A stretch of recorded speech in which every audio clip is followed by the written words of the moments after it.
बिस्मिल्लाहिर्रहमानिर्रहीम। आज हमारा लेक्चर है lecture number 3 of bio energetic chapter. That is chapter number 4 of first year biology. पिछले लेक्चर में हमने पढ़ा था रिस्पायरेशन, जिसमें रिस्पायरेशन में हमने कहा था कि हमारे पास रिस्पायरेशन दो तरह की होती है। एक हमारे पास होते है एरोबिक। एरोबिक मीन एयर, यानी एयर मीन्स ऑक्सीजन, इसमें यूज़ ऑफ ऑक्सीजन होती है। And the second type is called anaerobic. So anaerobic mean not oxygen involved. Aerobic में फिर हमने कहा था कि इसमें हमारे पास 3 स्टेप्स होते हैं। एक में हमारे फर्स्ट नंबर पे है glycolysis, second one is Krebs cycle, third one is electron transport chain. Now यहाँ तक हमने पिछले लेक्चर में पढ़ा था। आज हम पढ़ेंगे aerobic. In aerobic respiration it means in which oxygen is not involve. So basically aerobic और इन एरोबिक के दोनों टाइप्स ऑफ रिस्पायरेशन है।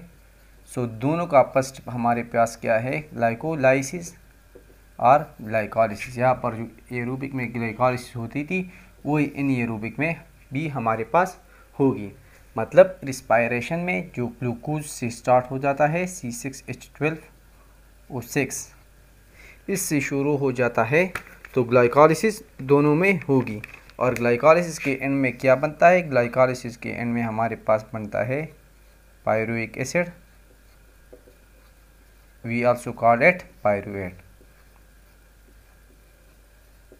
सो यहाँ पर जो ग्लाइकोलिसिस में पायरुविक एसिड या पायरुवेट बनता था, यहाँ पर भी एनएरोबिक रिस्पायरेशन में यहाँ पर भी बनेगा।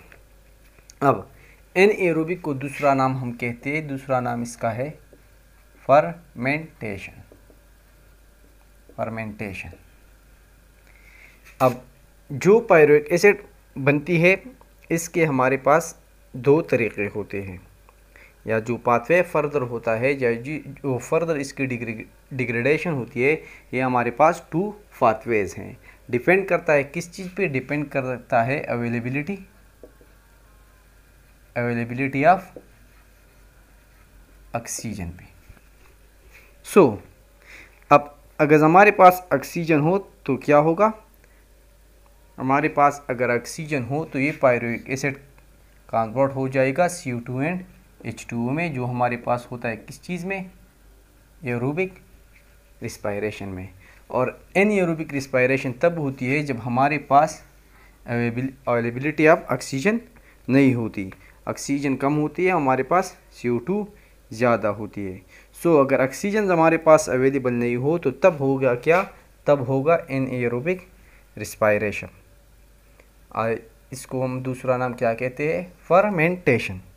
सो अब फर्मेंटेशन हमारे पास 2 स्टेप्स में होती है। The first step is glycolysis that also occur in aerobic respiration. The second step is the reduction of the reduction of this pyruvate or pyruvic acid. So first क्या होगा, ग्लाइकोलिसिस होगी, glycolysis degrade होगा, टूट जाएगा किस चीज़ में, 2 molecules of pyruvic acid. So next step में है ये पायरुविक एसिड, इस चीज़ की क्या होती है, इस चीज़ की हमारे पास रिडक्शन होती है। अब रिडक्शन किस चीज़ में होती है, रिडक्शन होती है either it will be converted into alcohol और it will be converted into lactate. So हमारे पास क्या है, 2 पाथवेज यहाँ पर बनती है। एक को हम कहते हैं लैक्टिक एसिड फर्मेंटेशन, जिसमें लैक्टेट बनता है, लैक्टिक एसिड फर्मेंटेशन, और दूसरी को हम कहते हैं अल्कोहलिक फर्मेंटेशन।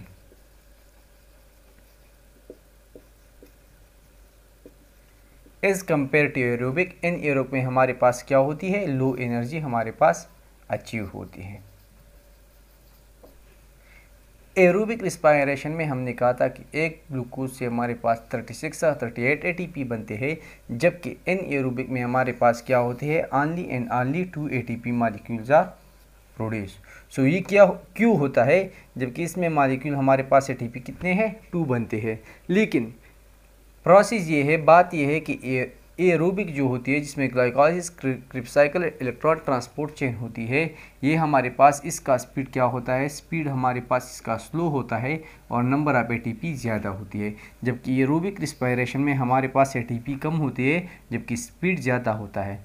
अगर जो एरोबिक रिस्पायरेशन एक दफ़ा होती है तो इसमें बहुत सी दफ़ा इन एरोबिक सेम टाइम में इन एरोबिक अकर होता है और हमारे पास ज़्यादा से ज़्यादा एटीपी बन जाते हैं। सो एरोबिक हमारे पास स्लो होती है लेकिन एटीपी 36 या 38 देते हैं, जबकि इन एरोबिक में हमारे पास क्या होता है, इसमें हमारे पास एटीपी कम पैदा होती है लेकिन स्पीड ज़्यादा होती है। अब आते हैं टू टाइप्स पे, एक को हम कहते हैं अल्कोहलिक फर्मेंटेशन और दूसरे को हम कहते हैं lactic acid fermentation. So the first one is lactic acid fermentation.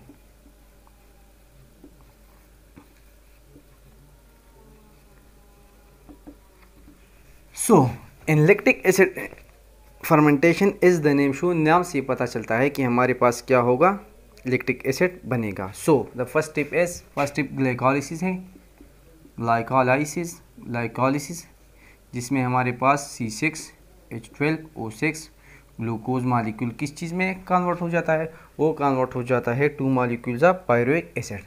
इसमें हमारे पास 2 ATP ऐड होते हैं, यूज़ होते हैं इस प्रोसेस में, हमारे पास बन जाता है पायरुविक एसिड और पायरुविक एसिड के साथ साथ हमारे पास बन जाते हैं कितने ATP, 4 ATP।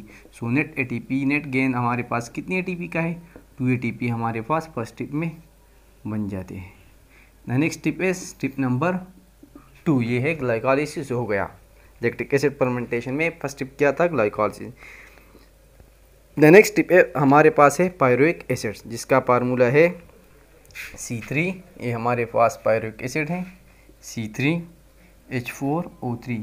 सो ये हमारे पास 2 है, सो 2 पायरुविक एसिड। अब नेक्स्ट में ये पायरुविक एसिड क्या होगा, 2 NAD आएंगे, NADH आएंगे, यहाँ से हाइड्रोजन ऐड हो जाएंगे और ये हमको देगा क्या, ये हमको देगा लैक्टिक एसिड, जिसका ये हमको दिया देगा, ये हमको देगा lactic acid. So this was lactic acid fermentation, जिसकी एंड में क्या होता है, लैक्टिक एसिड बनता है। और लैक्टिक एसिड का फार्मूला क्या है, C3H6O। So this is lactic acid. So this was the first type of anaerobic respiration, we call it lactic acid fermentation. Next हमारे पास है अल्कोहलिक फर्मेंटेशन। सो अल्कोहलिक फर्मेंटेशन में भी हमारे पास क्या होगा, ये हमारे पास है number 2 alcoholic fermentation. Alcoholic fermentation में भी हमारे पास फर्स्ट स्टेप क्या है, ग्लाइकोलाइसिस होती है, in which glucose are break down into 2 molecule of pyruvic acid. So ये ग्लाइकोलाइसिस स्टेप हमारे पास एरोबिक और एनारोबिक दोनों में कॉमन है। नेक्स्ट स्टेप में हमारे पास क्या होता है, पायरुविक एसिड हमारे पास कन्वर्ट होगा एसिड अल्डिहाइड में। सो ये जो पायरुविक एसिड बनता है, पायरुविक एसिड ये फर्स्ट कन्वर्ट होगा एसिड अल्डिहाइड में और देन फिर ये कन्वर्ट हो जाएगा किस चीज़ में, हमारे पास ये कन्वर्ट हो जाएगा अल्कोहल में। सो पायरुविक एसिड हमारे पास 3 कार्बन कंपाउंड है। सो 2 पायरुविक एसिड रिएक्ट करते हैं जिसमें एसिड अल्डिहाइड बनता है जो हमारे पास होता है 2 कार्बन। सो इसी बीच 2 कार्बन रिमूव हो जाते हैं in the form of 2 molecules of CO2। इसी तरह हमारे पास नेक्स्ट स्टेप में जब इथाइल अल्कोहल बनता है तो हमारे पास NADH आता है, हाइड्रोजन लॉस करता है, हमारे पास बनता है क्या, ethyl alcohol. So this was alcoholic fermentation. ये लैक्टिक एसिड फर्मेंटेशन हमारे पास होती है किस चीज़ में, लैक्टिक एसिड हमारे पास होती है human muscles as well as हमारे पास होती है किस चीज़ में है, हमारी पास होती है and micro organisms. Alcoholic fermentation हमारे पास सिर्फ और सिर्फ होती है किस चीज़ में, हमारे पास होती है माइक्रो ऑर्गेनिजम्स है। So as compare to aerobic, in aerobic में हमारे पास क्या होता है, इन एरोबिक में हमारे पास सिर्फ और सिर्फ 2 ATP बन जाते हैं।